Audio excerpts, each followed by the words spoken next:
IPS Manoj નીનામાનું રાજીનામું સ્વીકારાયું.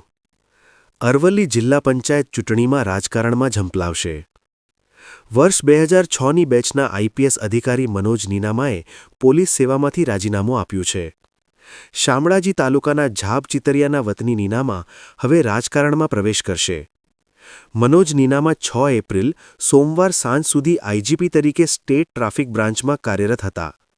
મંગળવારે મોડી સાંજે તેમનું રાજીનામું સ્વીકારી લેવામાં આવ્યું હોવાનું પોલીસ ભવન સ્થિત ટોચના અધિકારીએ જણાવ્યું છે.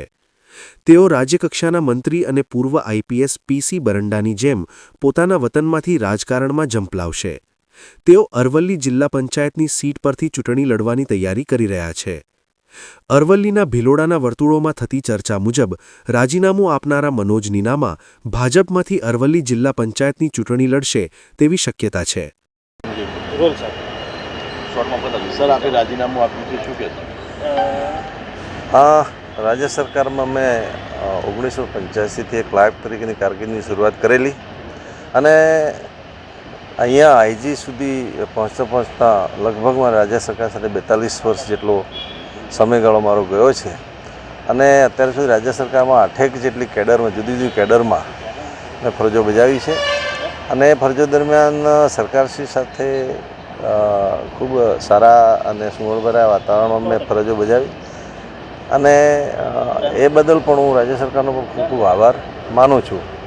સાથે સાથે હું ટ્રાઇબલ વિસ્તારમાંથી આવું છું અને ખુદ પણ ટ્રાઇબલ છું.